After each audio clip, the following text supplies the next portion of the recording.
Ben yapmadım.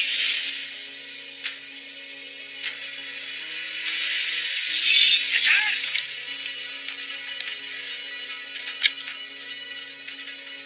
Ayrıl artık bey. Beyim durun.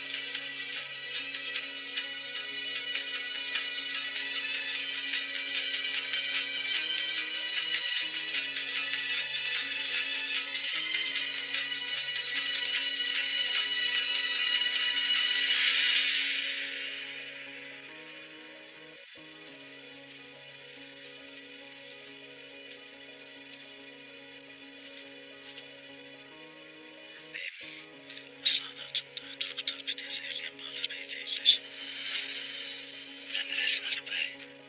Mutacının mağarasına gittiğimde sultanımıza verilen zehirden buldum beyim. Bundan emin misin? Eminim beyim. Sultanımıza verilen zehirde kurban otu kullanılmıştı. Ve daha nice zehirli otlar beyim. Bundan eminim. Adım gibi eminim beyim. Sultanımızın zehirlendiği vakit Bahadır burada değildi. Beyim, sultanı kim zehirlediyse Turgut Alp'le Aslan Hatun'la zehirleyen odur.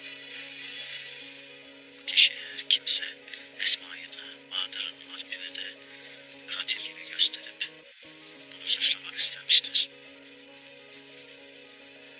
Bu işi yapacak tek bir kişi vardır.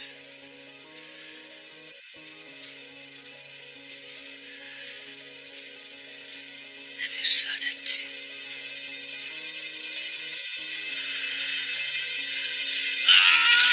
Evet! Turgut'um! Durasın.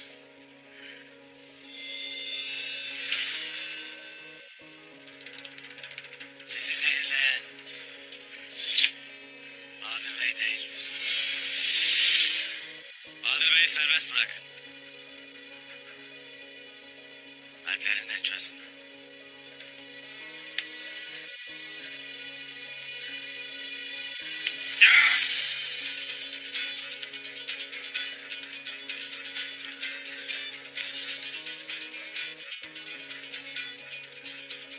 Beni haksız yere rezil ettin. Şimdi bunun hesabını nasıl ödeyeceksin? He? Sen bugüne kadar saçtığın şerrin, fitnenin bedelini ödedin. Bundan gayrı aklını başına al ki başın omuzlarının üzerinde durmaya devam etsin. Diyeceğim budur.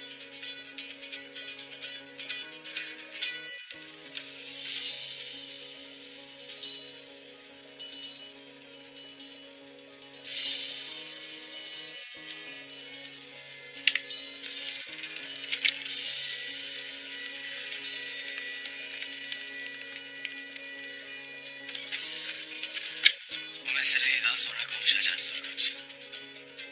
Şimdilik Bahadır'a karşı temkin olasınız. İntikam almak için evvela sizin üzerinize gelecektir. Sen nasıl emredersen beyim.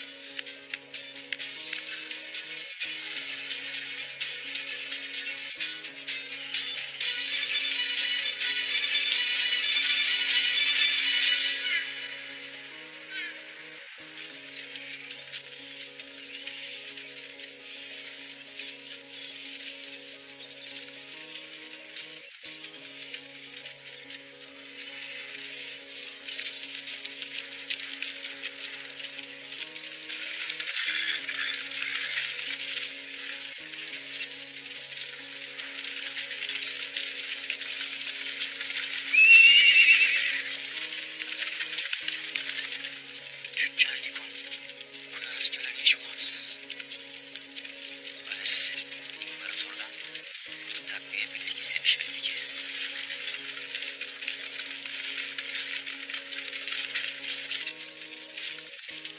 Karşımızda kuvvetli bir Bizans birliği var. Bunları durduramazsak kale baskınına başımıza bela olacaklar. Duramam. Tez var aslında. Ertuğrul Bey vaziyeti bilirsin. Sen ne diyeceksin? Aralarına sızmanın iyi olur. Niko denen tüccardan ne öğrenebilirim ona bakacağım.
söylendi mi herkes altında kalır.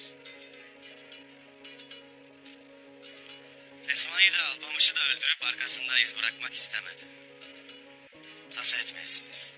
Sizi zehirleyeni de, onun tasmasını elinde tutanı da er ya da geç bulacağım. O vakit herkes kim olduğunu bilecek.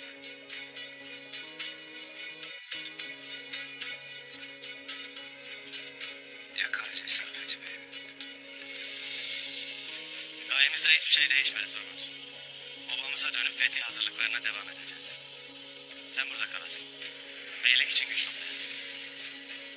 Beyleri bir araya getiresin. Bahadır çok öfkelidir. Temkinli olasın. Ateş olsa cürme kadar yer yakar beyim. Gözün arkada kalmasın. Eyvallah Turgut. Eyvallah.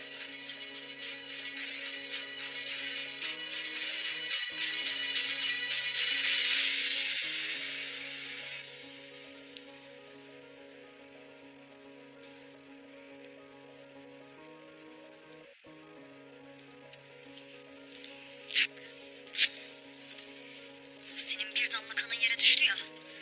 Gayrı bu cihanı onlara dar edeceğim beyim. Benim babam da ahalinin önünde beni ve alplerimi rezil etti. Onu da alplerini de kendi kanlarımda boğacağım. Ertuğrul'u doğduğuna pişman edeceğim. Koskoca Bahadır Bey'i de hatununu da ne hale düşürdüler. Gayrı bunlara nefes aldırmak dahi haramdır beyim. Yarın da o kara budundan alfi başımıza bey yapmaya kalkarlarsa gayrı buna takat getiremem bilesin. Sen ne dersin hatun? Ben öldüm mü ki de o bey olsun? O dağı da, bu obayı da onlara yar etmektense kendi ellerimle yakarım. Önüme kim çıkarsa pençelerimle boğup leşini kuzgunlara atarım. Ok yaydan çıkmıştır bir kere. Ne vakittir üzerimizde kara bulutlar dolaşmaktaydı. Gayrı bundan böyle bütün belalar onların üzerine oluk oluk yağacak. Sancarım alpleriyle geldiği vakit Aslan Hatun'un otağını basacağım. Senin elinden kim kurtuldu ki onlar kurtulsun beyim. İkisinin canını da ellerimle alacağım. O vakit el mi yaman, bey mi yaman Ertuğrul görsün bakalım.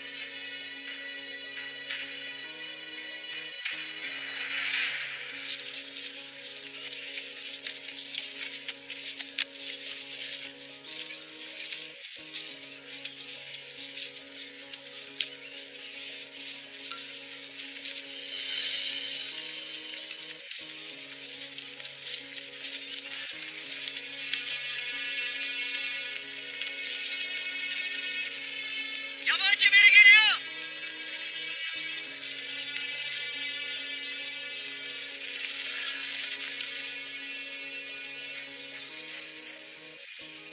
Bırakın gelsin.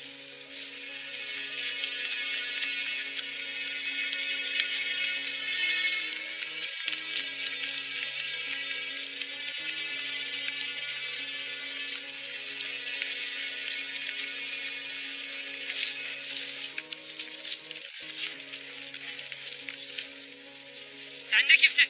Ne işin var burada? İsa'nın korkusuz savaşçıları. Tanrı hepinizi korusun. Ben Hanlı Pazar'da tüccarım. Adım Alfonso. Ne istiyorsun tüccar? Buralarda çok haydut vardır. Tek başıma kaleye gitmeye çekilirim. Gece sizin yanınızda kalabilmek için izin isterim büyük komutan.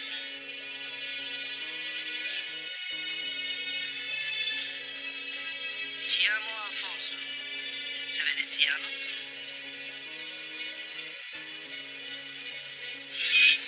No! No, signore. I Genovese.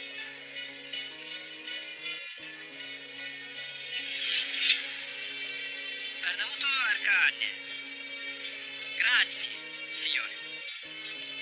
Tüccar Alfonso'nun atını al.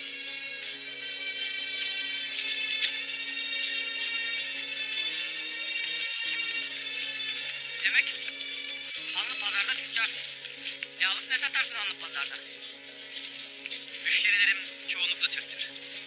İşlerine ne gelirse onu satarım. Demek müşterilerin çoğu Türk. O halde çok iyi tanırsın bunları.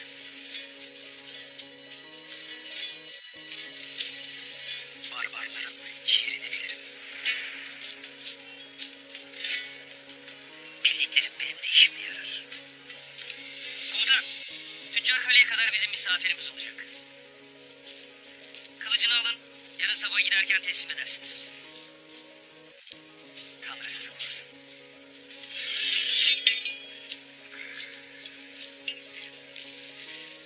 Benim adım da Niko. Ben de tüccarım. Kayı Bey Ertuğrul geri gelmiş.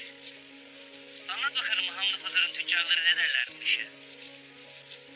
Ertuğrul Bey'in geri dönmesine Türkler sevindi. Siz sevinmediniz. Ertuğrul Bey Hristiyan tüccarlarla iyi geçinebilir. Ertuğrul Bey herkese eşit davranır. Her ne olursa olsun o bir Türk. Ve biz başımıza bir Türk'ün olmasını istemiyoruz. En çok altını Türklerden kazanıyorsun. Ama onları sevmiyorsun. Ben sadece kazancını düşünecek kadar sıradan bir tüccar değilim. Türkler topraklarımızdan atılmadan bu topraklara düzen gelmeyecek. Hem akıllı hem de sadık birisin. Seninle sohbet güzel olacak. Ama şimdi dinlen. Gene devam ederiz.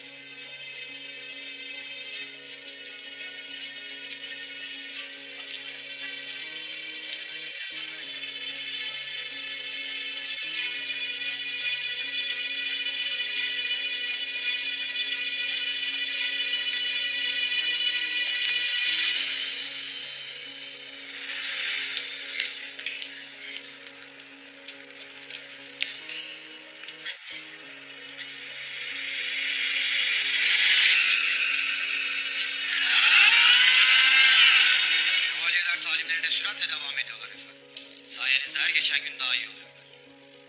Yeterli olmayacak Kostas. Türklerin at üzerinde ok atıp herifi kaçırmayan alpleri var. Her birisi ölüp cennete gitmeye hazır. Bu kalenin duvarlarında akrep gibi tırmanabilecek kadar yetenekliler. Ne yaparsak yapalım. Savaş çıktığında yeterli olmayacaktır. Ikea'dan gelen birlikler gücümüze güç katacaktır efendim. Kesinlikle. Askerlerle gelen tüccar Niko. Onunla bu topraklarda ticarete hakim olacak Kostas. O da benim için en az bir ordu kadar kıymetli. Ertuğrul buna müsaade edecek mi? Ertuğrul'un en yakın dostunun hayatını kurtardı. Bana borçlandı. İlk istediğimde ticaret işim olacak. O da buna hayır diyemeyecek. Ertuğrul'dan yana kuşkum yok. Önce şu kafile ve askerler gelsin. Sonra hem askeri hem ticari olarak çok güçleneceğiz. Peki ya Bahadır? Nedir son durum? Ertuğrul Bahadır'ı fena ezdi. Kendi ahalisi önünde rezil etti. Bahadır Ertuğrul'a karşı öfke dolu. Çok güzel. Bahadır'ın Emir Saadettin'le de arası bozuk. Ertuğrul'a da düşman. Avının üstüne atlayıp parçalamak isteyen bir kaplan gibi. Tam benim aradığım gibi bir ortak. Ne yapmamızı emredersiniz efendim? Derhal Bahadır'a git. Onunla yemek yiyip konuşmak istediğimi söyle. Bakalım yeni ortağımız olmayı kabul edecek mi? Eğer düşündüğüm gibi olursa Ertuğrul'a neler yapabileceğimizi hayal bile edemiyorum. Emredersiniz efendim.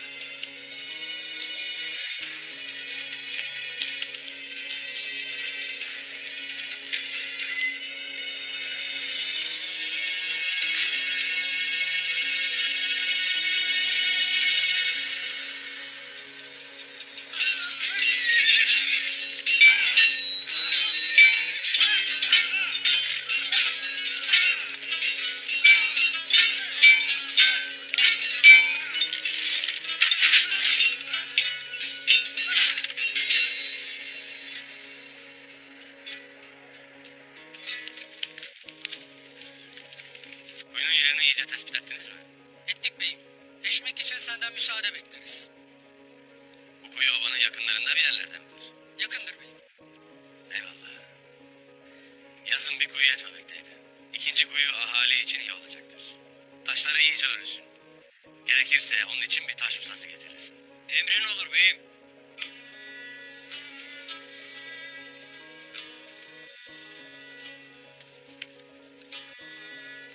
Artık Bey, Tanrı Pazar'ın civarında kuyu için yer tespiti yapıldı mı?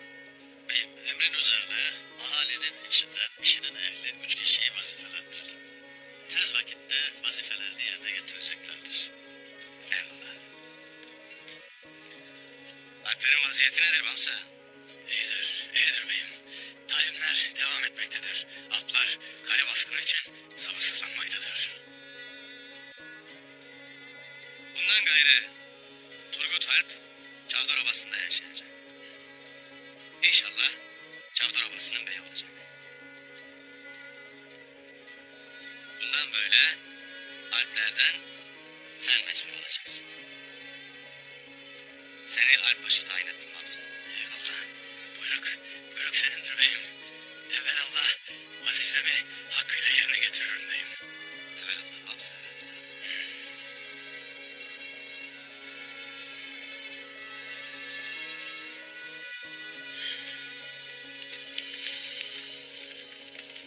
Çok şükür. Sizi böyle gördükçe içimiz rahat etti. Çavdar Obası'nın hatununa, onun erine kim böyle bir şey yapmaya cüret eder? Diyesiniz ki onları kellelerini alalım.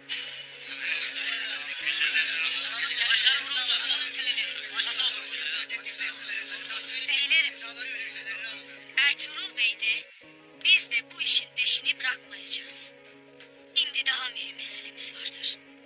Çavdar Obası'nın birliği de dirliği de tehdit altındadır. Evvela bizim birliği tesis etmemiz icap eder.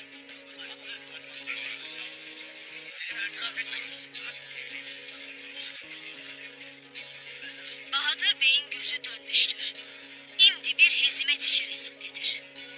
Hem Çavdar Obası'na hem Kayı Obası ile olan kardeşliğimize halal getirecek işlere kalkışmasından şüphe ederiz.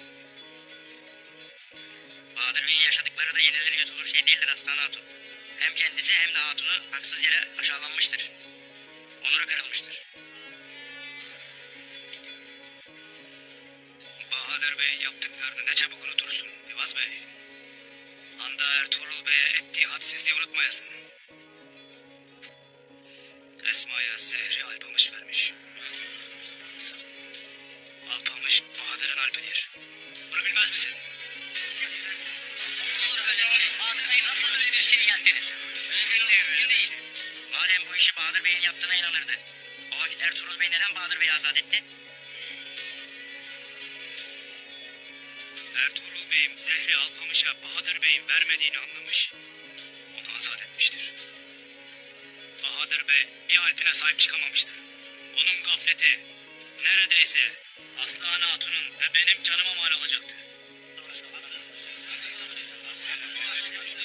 Hem Ertuğrul Bey'in bir bildiği vardır. Vakti gelen de bildiğini bizle paylaşacaktır. Şimdi bize düşen kendi obamızı muhafaza etmektir. Bunun için ben Çavdar Obası'nın hatunu olarak tez vakitte toy tertip edilmesinin Turgut Alp'in bey olmasını münasip görürüm.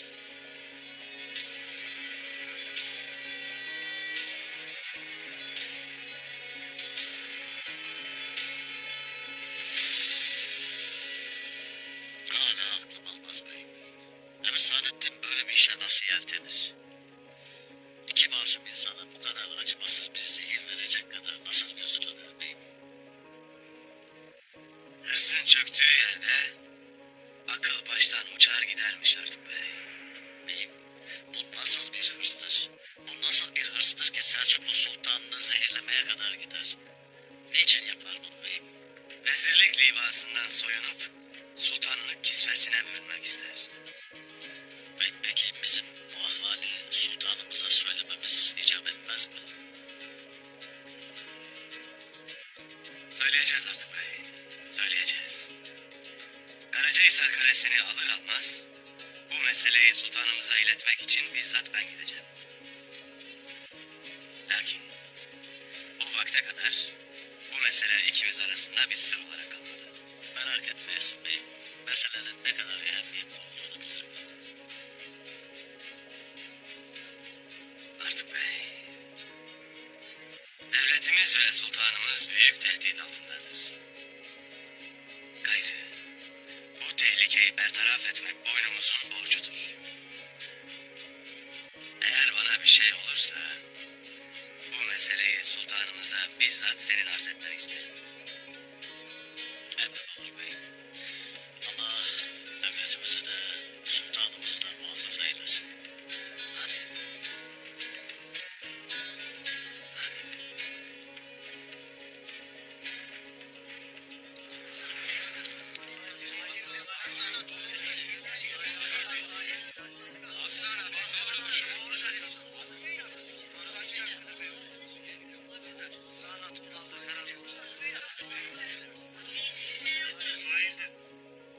Beylerim,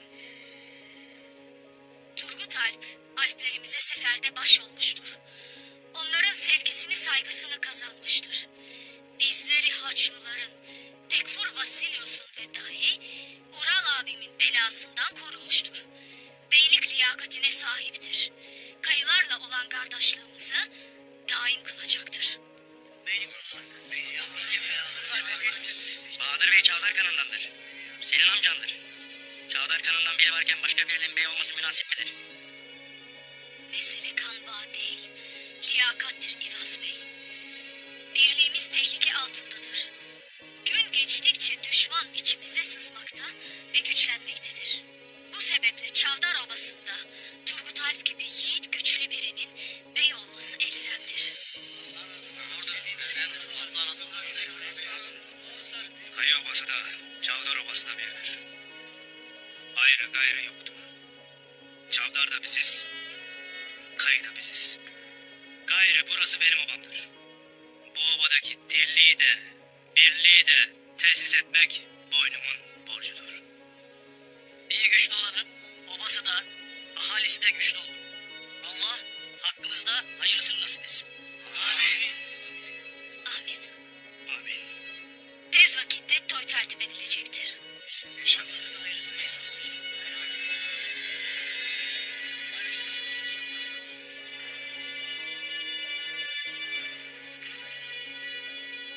Destur var mıdır beyim? Gel hele Bamsı.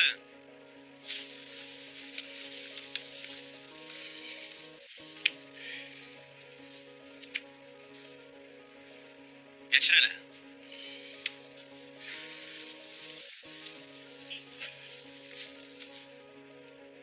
O tüccarı yakaladınız mı Abdurrahman? Tüccarın yanında çokça asker vardı beyim. Atsız tüccar Niko'dan malumat almak için gelen askeri birliğe sızmaya çalışır. Baskında ölmesinden endişe etmiştir beyim. Bildiğini öğrenmek ister. Ne dediyse onu yapacaktır artık bey.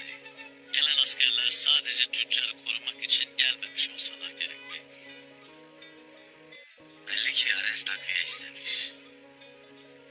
Bir yandan bize dost görünüp bir yandan da arkamızdan mezarımızı kazmaktadır. Lakin bu ona değil bize yarayacak. Onu kendi tedbirleriyle vuracağız. Ne edeceğim beyim? Evvela o kafiledeki askerleri gafil avlayacağız Bamsı.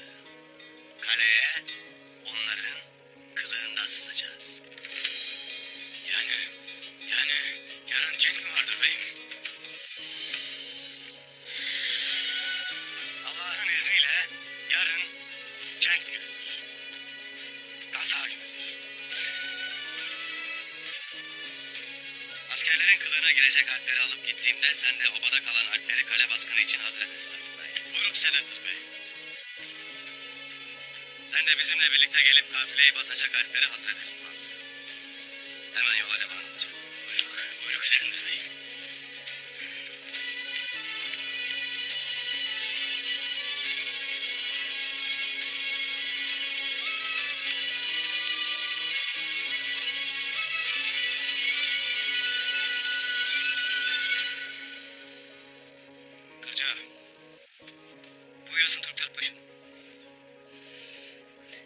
Beyi takip edesin.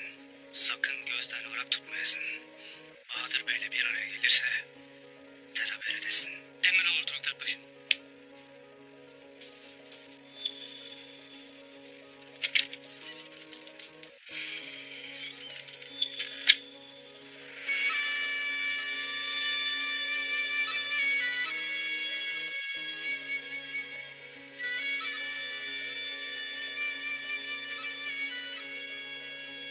Nice badireler atlattık aslan.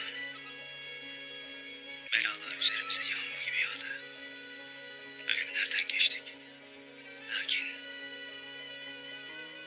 yolumuzdan vazgeçmedik aslan. Nice belalara benim yüzümden düştün. Her defasında kendini değil, beni düşündün. Hakkını nasıl öderim bilmem Turgut. Sen benim sevcemsin aslan. Canım canım, kanım kanım demişim. Sana gelecek her türlü belaya göğsümü kalkan ederim.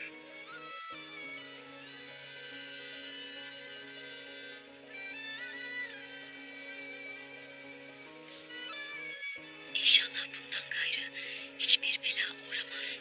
Kara eller bize uzanamaz Turgut. Bizim sevdamız imanla, inançla, sevgiyle zırhlanmıştır aslan. Yeter ki biz buna zeval getirmeyelim. Gelecek her türlü belada, uzanacak her türlü kara elde geri tepecektir inşallah.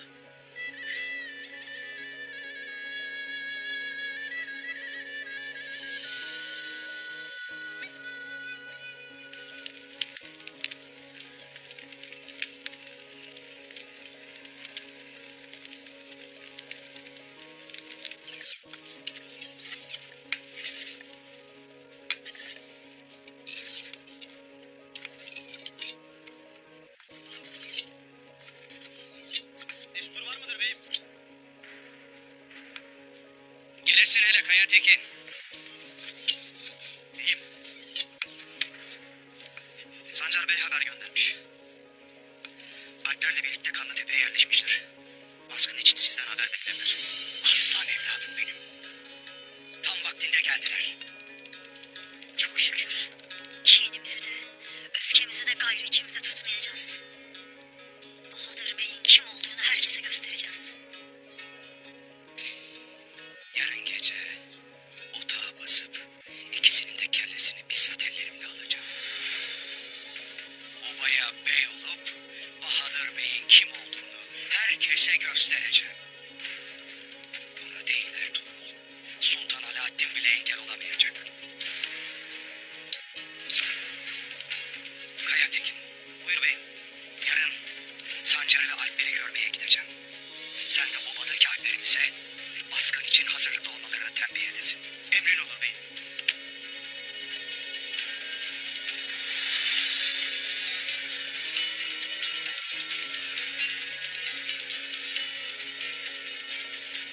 Gayrı devran bize dönmektedir hatun.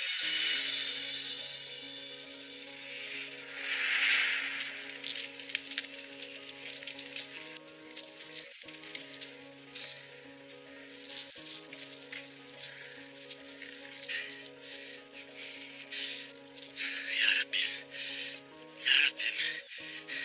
Mecbur kalmasam giymezdim. Vazifedir. Sen günah yazma Allah'ım.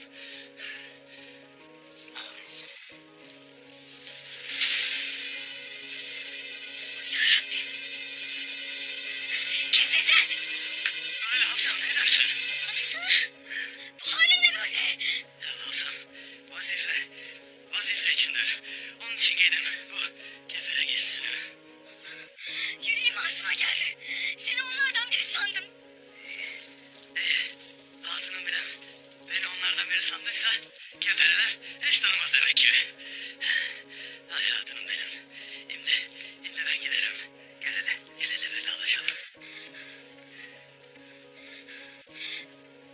Ya hatunum ne oldu? Bu üstündeki giysi varken bilirim içindeki sensin. Ama onlardan birine sarılacakmışım gibi hissederim. Ya ben ne yapsam?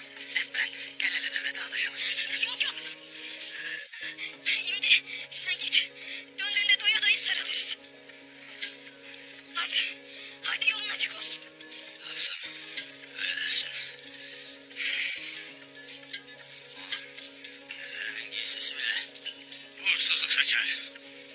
İyi. Giderim ben.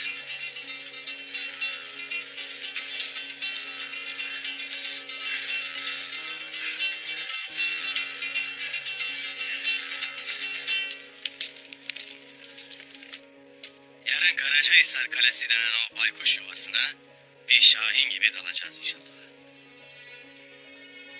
Senin gibi bir yiğide yaraşır zaferle dönersiniz inşallah.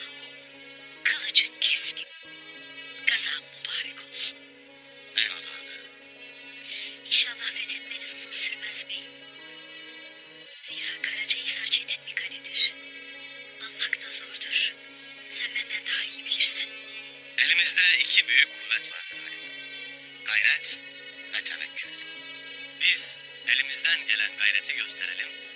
Bir bakarsın öyle bir kapı açılır ki bir asır bir an.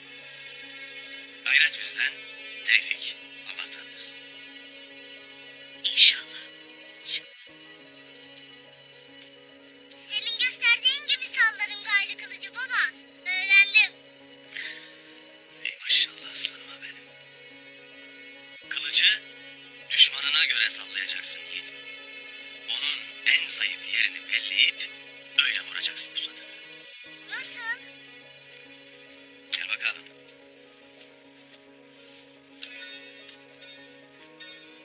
Bak yiğidim. Bir vakitler Oğuz Obası'na Tepegöz adı verilen devce bir canavar musallat olmuş. Bu canavar günde 500 koyun, 2 de adam yermiş. Oğuzlar onunla baş gelememişler. Oğuz içinde de Uruzoğlu Basat diye bir yiğit varmış. Tepegöz bu yiğidin kardeşini de öldürmüş. Bunun üzerine Basat Tepegöz'ü öldürmeye ant içmiş. Çevresindekiler her ne kadar öldüremezsin deseler de Basat kuşanmış pusatını doğruca Tepegöz'ün mağarasına yola çıkmış. Öldürmüş mü? Dur hele. Basat Tepegöz'ün en zayıf yerinin gözü olduğunu öğrenmiş. Gizlenmiş bir yere bulduğu bir demiri iyice ateşte kızartmış. Daha sonra da gidip Tepegöz'ün gözüne saplamış. Tepegöz öyle bir inlemiş ki dağlar yerinden oynamış. Basat onu en zayıf yerinden vurduktan sonra sağlı kılıcını boynuna çalıp öldürmüş. Çok kahramanmış baba. Düşmanını tanıyan her vakit büyük kahraman olur evlat. Onun zayıf yerinden vuracaksın. Aynı Basat'ın Tepegöz'ün gözünden vurması gibi. Anladın mı? Anladım baba. Ey maşallah. Haydi bakalım. Benim yapmam gereken işler vardır. Salla pusatını.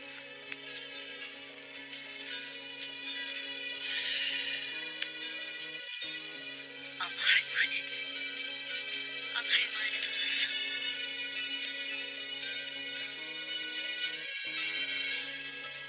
Ama babam kaleye düşman vurmaya gidecek. Keşke ben de gitsem onunla.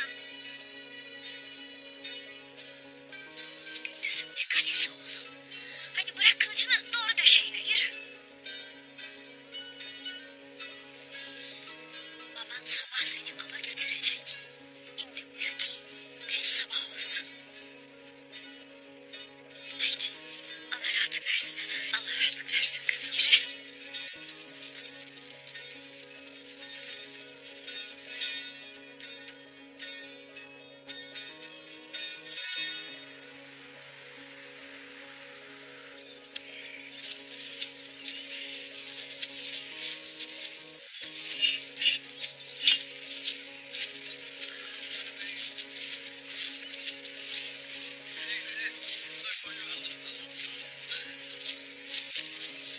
Ticaret Türklerin bildiği bir iş değil. Türklerin anladığı bir tek dil var. O da savaş. Uğursuzlar. Geldikleri cehenneme geri dönecekler yakında.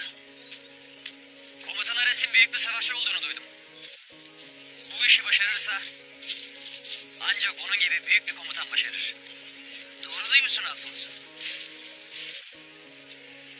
Adapazarı tek Ares'in olsaydı hepimiz için iyi olurdu.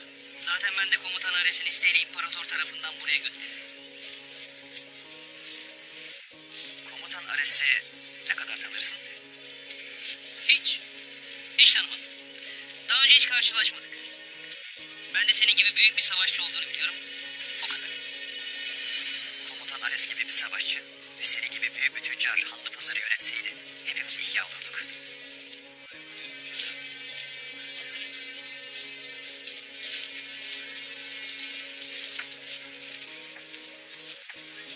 Ah Ertuğrul Bey ya, geberemedin gitti. Üzülme. Daha hiçbir şey bitmişti. Sen de bizimle Karacahisar'a gel. Eminim komutan Ares seni tanımaktan memnuniyet duyacaktır. Ben de bundan memnun olurum. Tüccar Niko.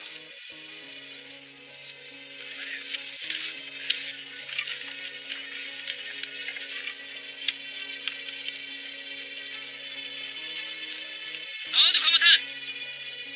Araba tekerlerinde sorun var. Tamir etmeden yola koyulamayız.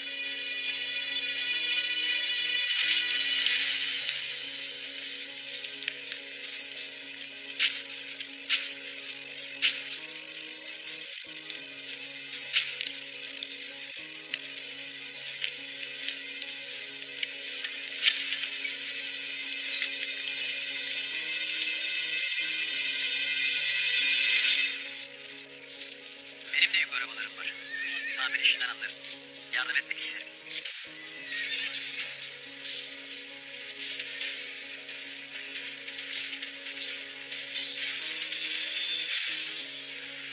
Hadi anlat. Turgut adlı aslan atın gece bizi topladı. Turgut Alp'in bey olması için destek istediler. Utanmaz arlanmazlar bak.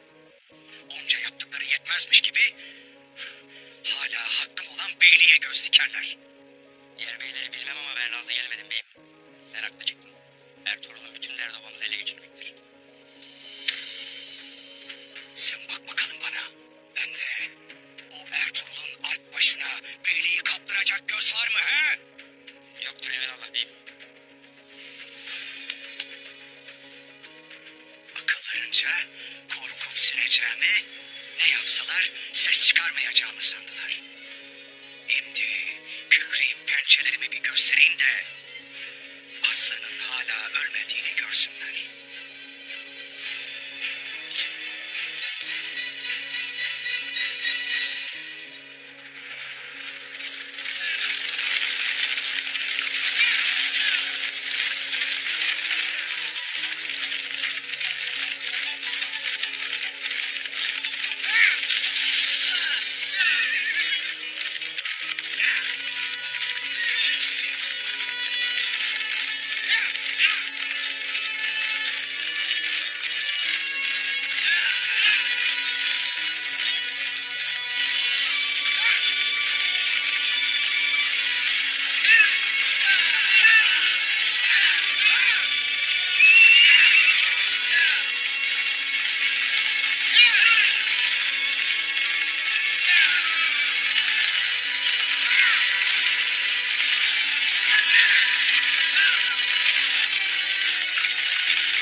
Paşa Bahadır Bey'in çadırına gitti. Bahadır'a her şeyi yetiştirmiştir. O da rahat durmayacaktır imdi. Kırca, her yerde tedbir alasın. Bahadır birazdan gelir. Emredersin Türk Paşa.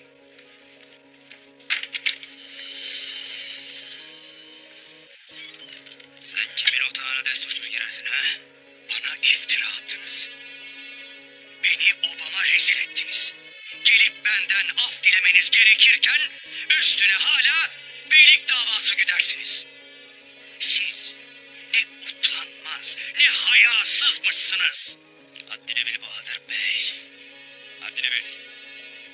Haddini bilmeyen sizsiniz. Beylik benim hakkım. Bu obayı yakar kül eder. Yine de size bırakmam bilesiniz. Hatunum obanın hatunudur. Beylik senin ne kadar hakkınsa benim de hakkım. Kendine güveniyorsan toyda karşıma çıkar. Beyliği alırsın. Benim karşıma çıkmam bile alnımıza sürülecek kara bir lekedir.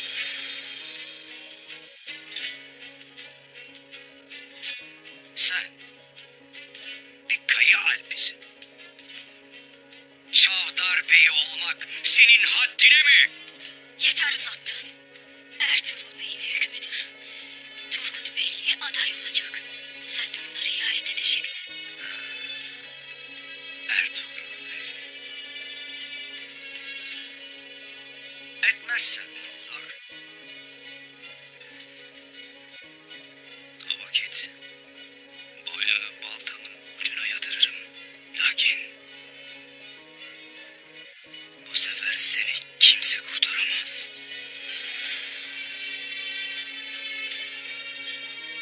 Sizi son defa ikaz ediyorum. Beylik davasından vazgeçecek, önümden çekileceksiniz. Biz buradayız Bahadır Bey. Toyda seni bekliyor olacağız.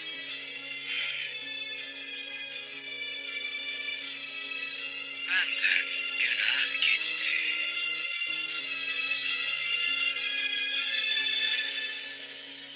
Kanım aksın ki bu obayı size yar etmeyeceğim. Gayrı Bahadır Bey'in kim olduğunu göreceksiniz.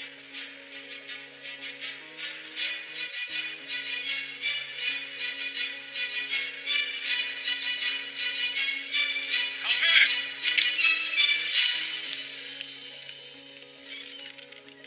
Kırca, Bahadır'ın peşini bırakmayasın. Attığı her adımdan haberdar olmak isterim.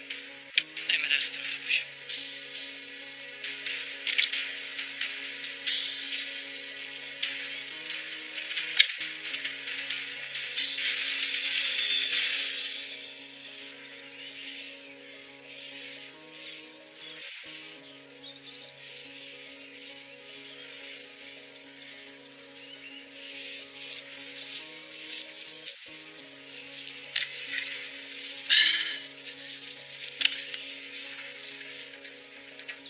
Atsız içlerine sızmış. Kafileyi durdurmak için at arabasının tekerini bozmuş. Ya beyim, keferenin tekerine çomak sokmuştur.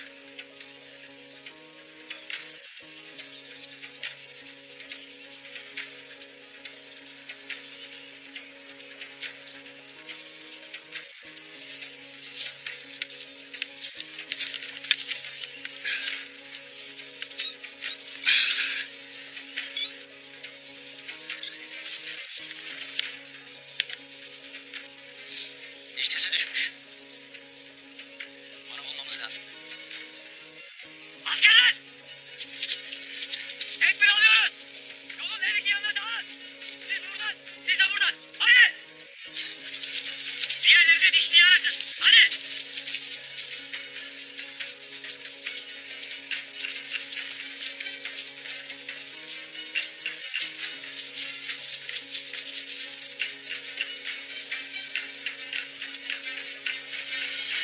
Davranacağım beyim.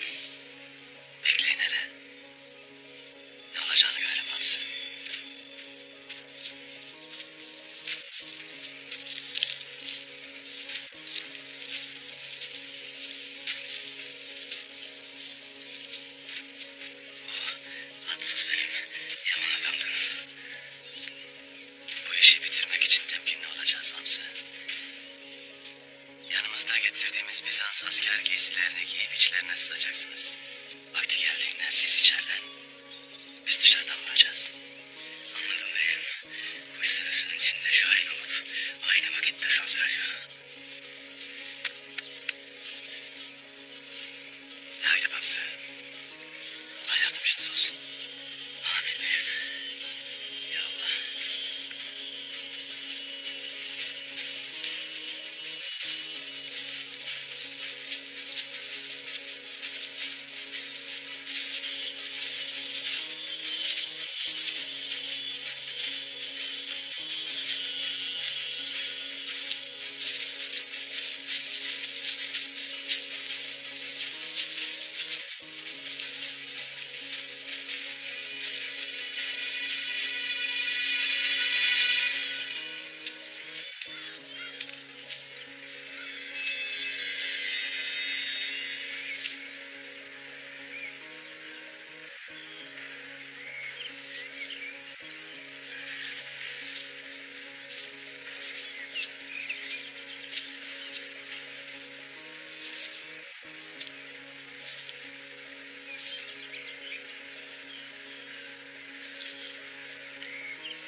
Kendimi bildim bileli arabalarla yolculuk ederim.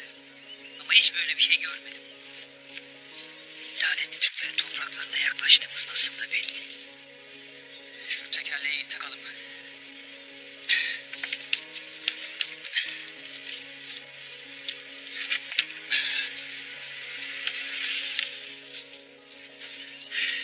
O dişliği bulamazsak buradan gidemeyiz.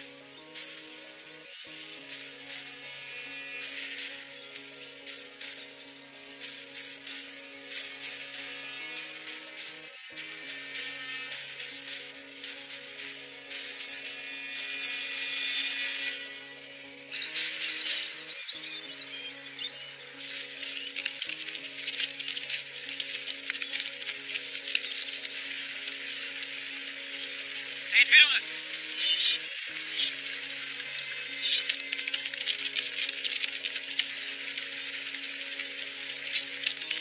Ares'in komutanı Kostas bu bey. Sakin ol. Burada ne iş var? Ares. Belli ki Emir Saadettin gittikten sonra kendine ittifak edecek bir adam arar. Oo.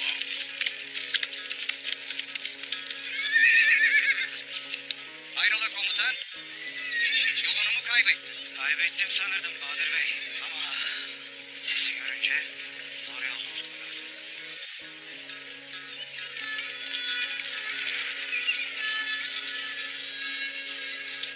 Geçmiş olsun. Büyük bir bela atlatmışsınız. Tekfurales olmasaydı Ertuğrul sizin kendinizi alacaktı. Turgut Alp'le Aslan Hatun'u iyileştirecek olan şifayı nerede bulacağını Ertuğrul'a Tekfurales söyledi.